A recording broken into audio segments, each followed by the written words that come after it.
में आप तो मैं आग्रह करूंगा विधायक से कि अपनी बात आप लोगों के भीतर रखें। ये खोल के देते हैं ना, देख सकते हैं विधायक की बात सामने एक साल पूरा हुआ है हरियाणा विभाग का 17 अक्टूबर है और वैसे तो पीएम मोदी को भी आना पहले कैंसिल हुआ उनका कार्यक्रम में बनी रही थी, लेकिन एक बात आप विधायक जी का कहें देखें।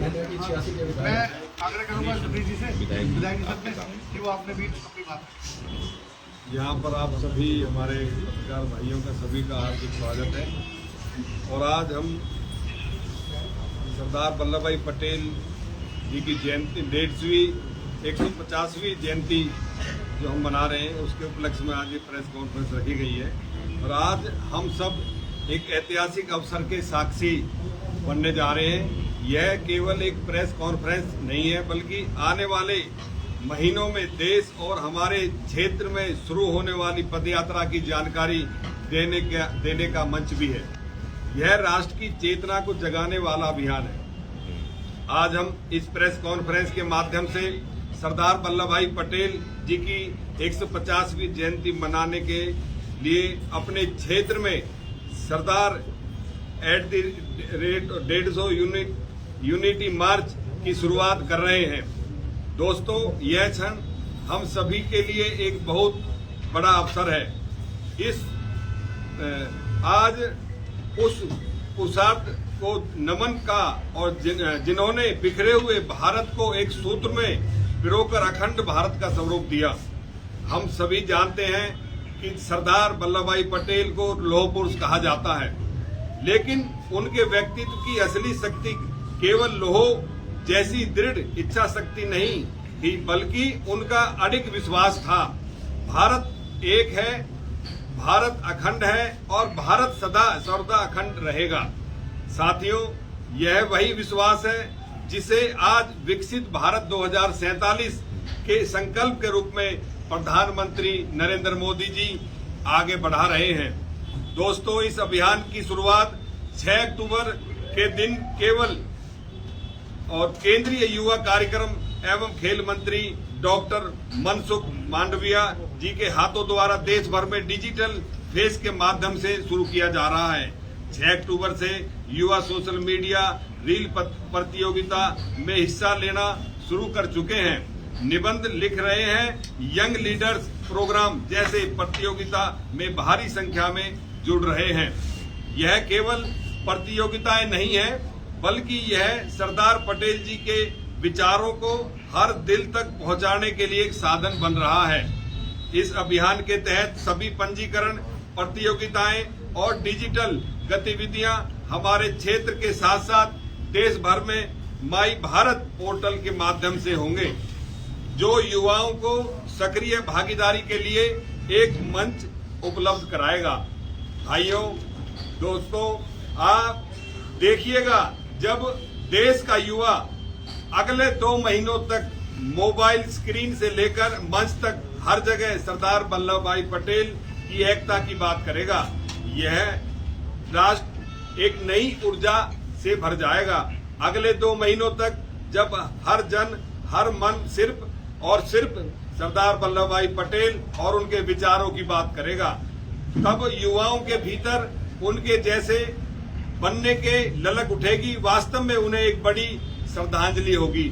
इस अभियान का दूसरा चरण हमारे लिए महत्वपूर्ण होगा, जहां खुद मैं अपने क्षेत्र के सभी युवाओं के साथ अपने क्षेत्र में गांव-गांव, गली-गली निकलूंगा।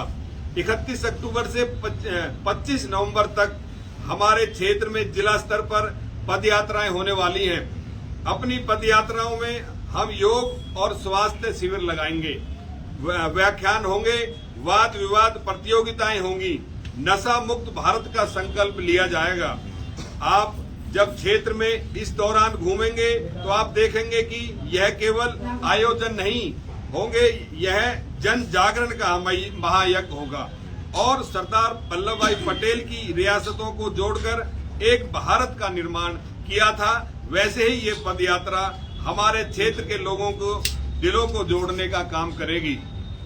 हम अपने क्षेत्र में जब पदयात्रा कर रहे होंगे तो आप देखेंगे हम एक लघु भारत का रूप वहां सड़कों पर दिखा रहे होंगे।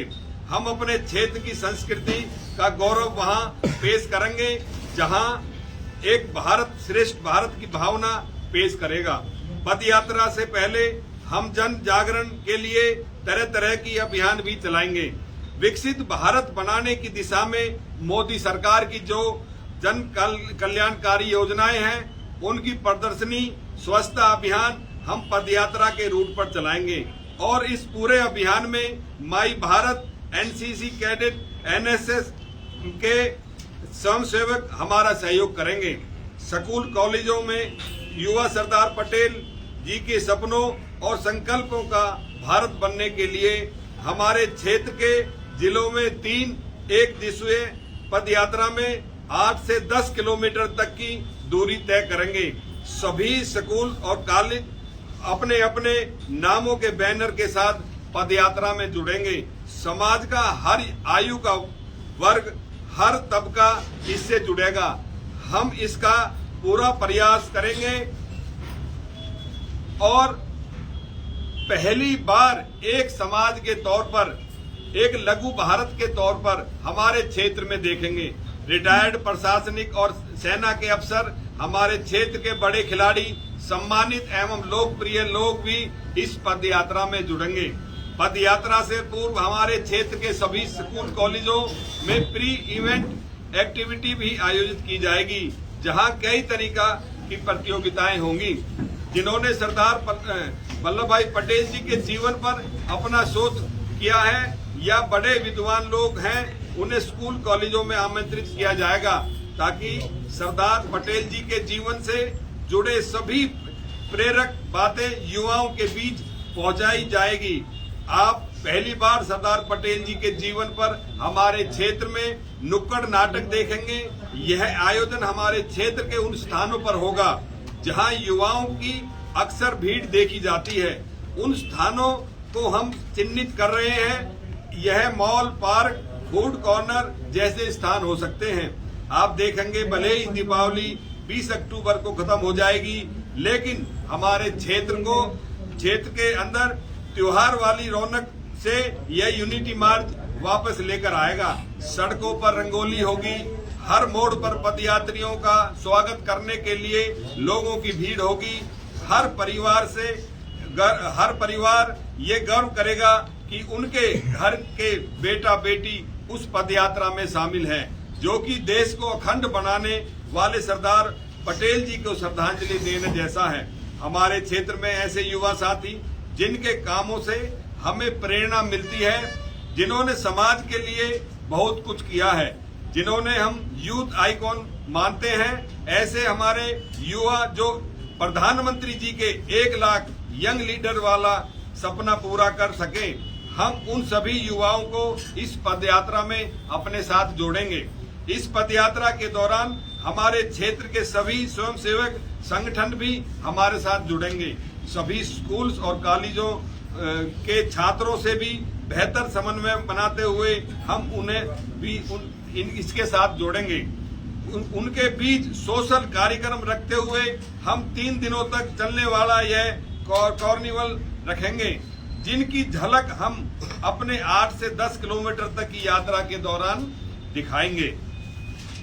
और आप सभी को पता है, लेकिन साथियों, इस अभियान का सबसे बड़ा अध्याय शुरू होगा 26 नवंबर को संविधान दिवस के दिन।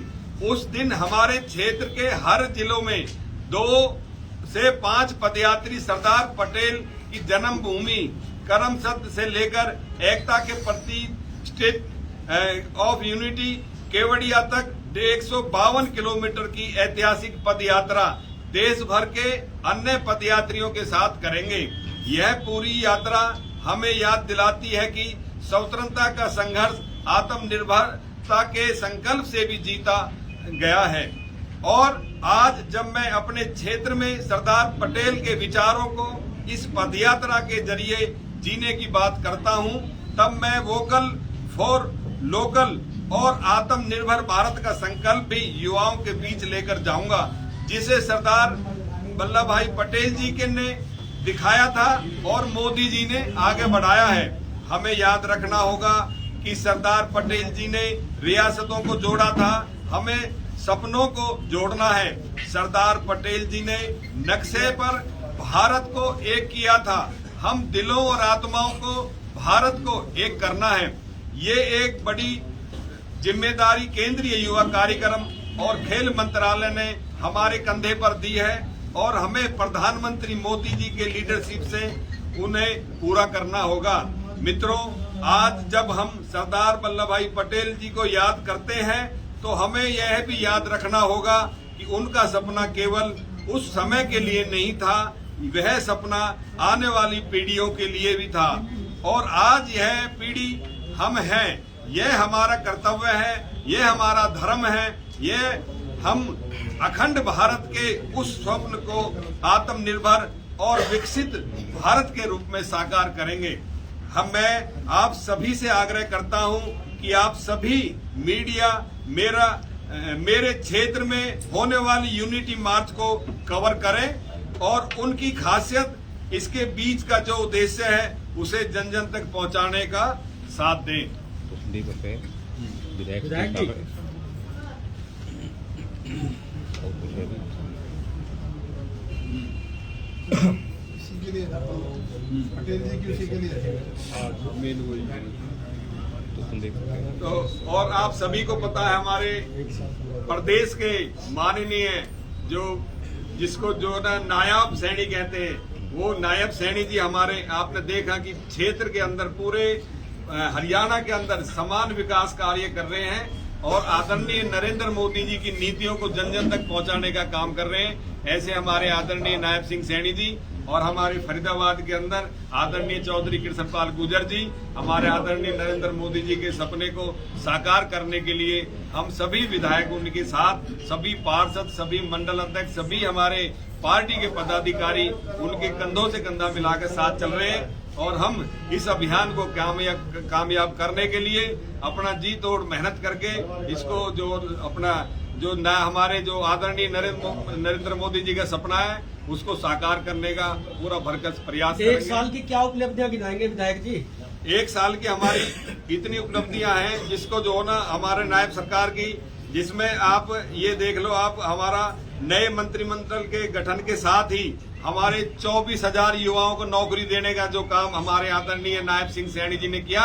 उन्होंने वादा किया था जिस दिन मेरी सरकार बन जाएगी शपथ लेने से पहले मैं युवाओं को रोजगार दूंगा। तो ये सबसे बड़ी उपलब्धि ये है।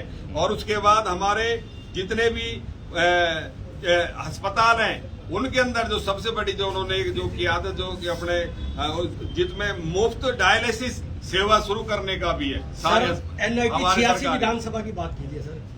NIT 86 के अंदर हमने अपनी पूरी विधानसभा के अंदर प्रत्येक वार्ड के अंदर समान विकास कार्य किए हैं, जिसमें तकरीबन हमारा जो है ना 256 करोड़ का तो एक काम हमने शुरू किया था और अभी पीछे आपने देखा लगभग 140 करोड़ की नगर निगम से फाइलें हमने पास करवाई हैं, जिनमें 126 करोड़ के वर्क ऑर्डर हो चुके हैं और 14 करोड़ के होने जा रहे हैं। इसके अलावा हमने वादे किए थे पीने के पानी का और पानी की निकासी का, जिसमें पीने के पानी के लिए हमने 177 करोड़ का बूस्टर 25 सेक्टर में लगाने का काम करा है, जिससे हमारा संजय कॉलोनी और कुछ एरिया हमारा जो है ना पर्वतीय कॉलोनी का भी है, जीवन नगर पार्ट 1 पार्ट 2 और उसके बाद हमारा जो है 55 सेक्टर है और वार्ड नंबर 1 के अंदर कृष्णा कॉलोनी है, समयपुर रोड है, राजीव कॉलोनी है, ये सारे एरिया को वो पानी देगा। दूसरा बूस्टर 251 करोड़ की लागत से हमारा जो है बाजड़ी गांव में 5 एकड़ जमीन हमने नगर निगम से FMDA को दिलवाई है। वहां पर बहुत बड़ा बूस्टर बनने जा रहा है, जो तकरीबन 2 साल लगेंगे उसको बनने में।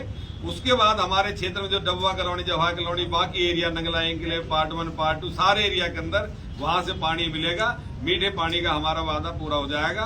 उससे पहले हमने प्रत्येक वार्ड के अंदर 15 से लेके 25-30 ट्वेल्व तक जो है ना लगाने का कार्य, कुछ ट्वेल्व तो लग चुके हैं, कुछ लगने जा रहे हैं। तो पानी की जो है ना अपने क्षेत्र में कमी नहीं छोड़ेंगे। और आपने देखा होगा एक जो है एक किसी चैनल ने चलाया था कि टैंकरों के ऊपर फॉर सेल लिख दिया गया था कि भाई, क्योंकि जब उनके यहाँ जब पानी नहीं बिकेगा तो अवैध जो काम कर रहे थे वो लोग, वो सब उनके खत्म हो जाएंगे जब लोगों को घर में पानी मिलेगा। और जो बाहर ड्रम रखे रहते थे वो ड्रम भी खत्म करने का हम काम करेंगे। उसके अलावा हमने एक 50 बेड का हॉस्पिटल पास करवाया 56 सेक्टर में, और 3 हमने पीएचसी जो तक, एक जो है ना खेड़ी गांव में, और एक पावटे में, और एक फतेहपुर तगा में, उसमें भी लाने का काम करा। तो मेडिकल लाइन में भी हमने ये काम किया। तकरीबन जितने भी हमारे स्कूल हैं, चाहे सारण स्कूल है, डबुआ स्कूल है, डबुआ गांव का स्कूल है, डबुआ कॉलोनी का अलग अलग स्कूल है इसमें सरकारी, उनकी बिल्डिंग भी तैयार करवा रहे हैं। जैसे डबुआ गांव के लिए 3 करोड़ की लागत से वहाँ बजट पास हुआ है, सारण गांव के लिए 5.5 करोड़ का हुआ है। ऐसे हमारे गौची क्षेत्र के अंदर गौची स्कूल है, और हमारा नगला का जो स्कूल है उसके लिए 5.5 करोड़ हमने बजट पास करवाया। पाली गांव के अंदर 7 करोड़ की लागत से बड़ी बिल्डिंग बनने जा रही है। इसी तरीके से हमारे जितने भी स्कूल है, पावटे का है, या जैसे हमारा आलमपुर का है, धौज का है, धौज के अंदर भी लगभग 2.5 करोड़ की लागत से वहाँ बिल्डिंग बन रही है।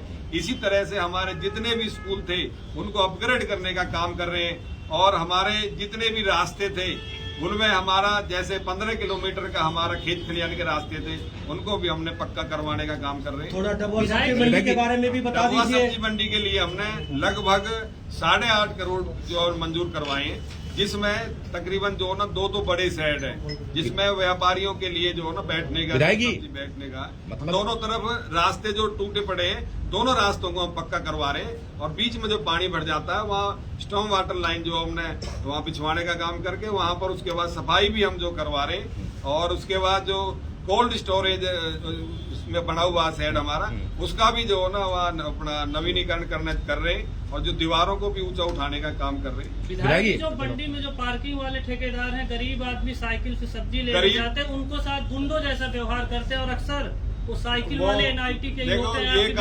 ये काम प्रशासन का है।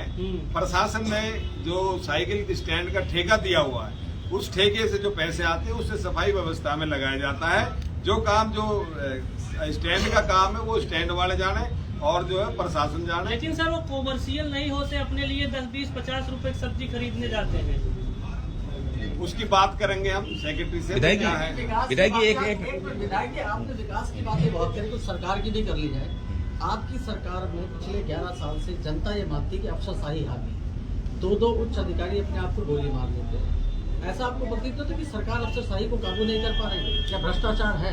ऐसा कुछ नहीं है, ये सब चीज सामने आ जाएगी।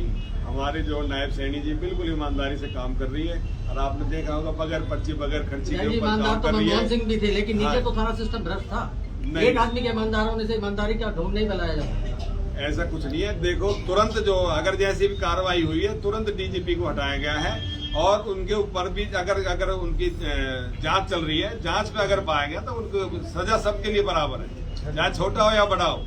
विधायक जी, पूरे शहर में लाइटनिंग की गई है, सेक्टर में भी, बड़कल विधानसभा में भी, आपने क्यों नहीं करवाई? हमारे हो रही है 60 फुट रोड पे देख लो, प्याली चौक पे देख लो, हमारा 3 नंबर पुलिया पे देख लो, 3 नंबर पुलिया से डबुआ गांव तक देख लो, हमारे सारी लाइटिंग हो रही है। सारण स्कूल तक चले जाओ आप। बिजली के खंभों में जो नई तार डालने का काम शुरू हो गया है, कल पूरी डबुआ कॉलोनी में चल रहा है तार डालने।